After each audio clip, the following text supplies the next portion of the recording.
What's up, guys? Welcome to your big 100th Android tutorial for the new Boston.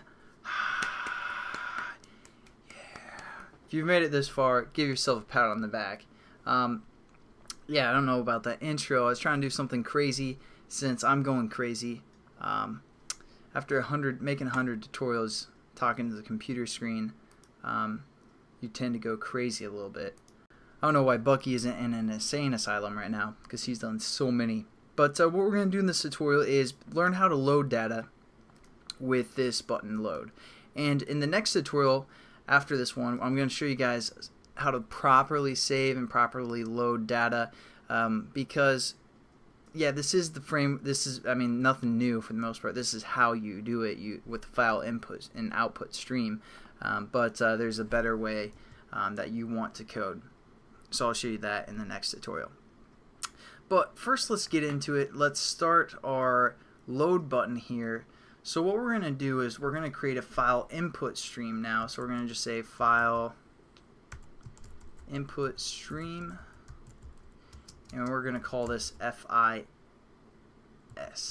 for file input stream, because again, file output stream is to save data, and this is to kind of read the data, load the data, all that good stuff.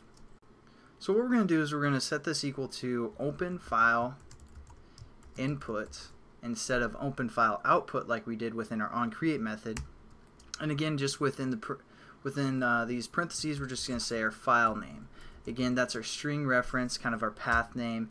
And again, we're going to have to surround this with a try and catch. So we're just going to say surround with try and catch right here.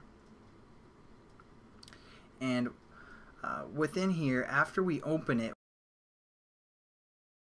we want to set up a byte array. So what we're going to do is we're going to say byte array, which is basically going to read all the data, all the bytes, and all that stuff. So we're just going to say data array, something like that. And what we're going to set this equal to is a new byte, and we're going to reference within our square brackets here is just getting the length of our file input stream. So we're going to say file input stream dot available, and basically that's going to return the amount of bytes this file input stream has. So it's just setting our array up to the same length as however many bytes is in our file input stream. So again, we get an error. We just need to add another catch clause to our surrounding try, and that's input output stream exception. And now what we're going to do is we're going to say while file input stream dot read does not and we're going to say read data array like this, and I'll explain everything as we go here, and does not equal -1. So what we're doing here, let me just talk over everything real quick.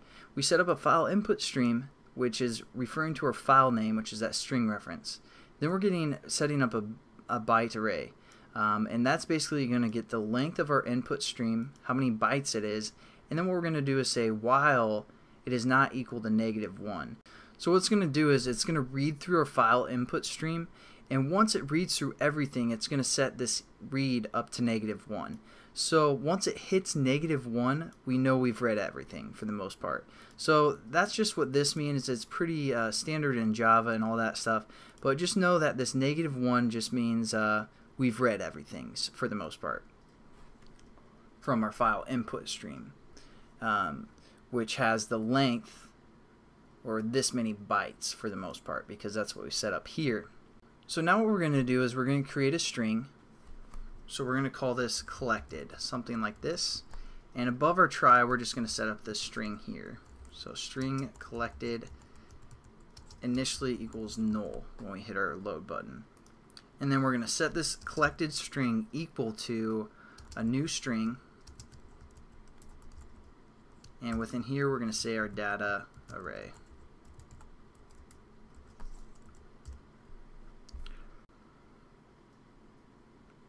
And then all we have to do is close our file input stream. So what we can do is we can either say like close right here, Or what we can do is kind of refer to, just to get again familiar with the try, catch, and finally. We can also say finally, referring to after everything's done.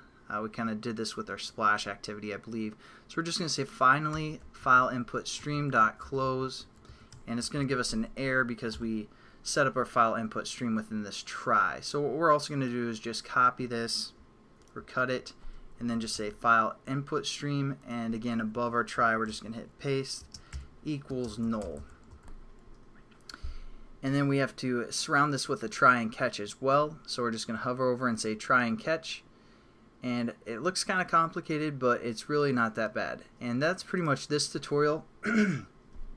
Let me talk through everything that we've done. So basically we set up a string called collected. This is going to be all of our data that we read. We set up a file input stream, and both of those are null.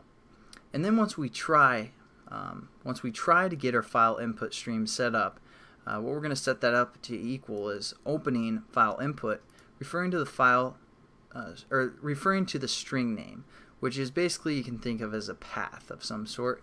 And then what it's going to do is it's going to read that file input stream and get how many bytes is available. And then it's going to set up a byte array, which we call data array. Then while our file input stream is reading all of those bytes for the most part, and as long as that's not equal to -1, because when it equals -1 we're done. It's going to break out of our while loop. And while that's happening, we set up the string, which was null, and now it's just going to equal a new string according to the data that it's reading for the most part. Again, our bit array. As it cycles through this while loop, it'll add to that as well. So it's going to basically be whatever is our data that we saved. And then we have these catch exceptions for file not found and file or input output exception. And then we say finally, after everything's done, just close our input stream. And we need to surround that with a try and a catch as well. So input output exception here as well. So hopefully you guys kind of understand that. It's not too difficult for the most part. And also what we can do is we can now set our text view equal to the data that we read. So all we're going to do is say our text view, which we call data results, and then dot set text, and then we're going to set it up to this collected string that we read for the most part. So now it's going to change our text view when we hit the load button. Yeah, this does look a lot more complicated for the most part than the shared preferences. And if you, again, you're just saving one variable like a string, you probably want to use shared preferences. But I just want to get you guys familiar with the input-output streams and working that way, because when we work with external data, that's kind of the concepts that we're going to have to know. So thanks again for watching, guys. Hopefully it wasn't too confusing, and I'll catch you guys in the next tutorial. Peace.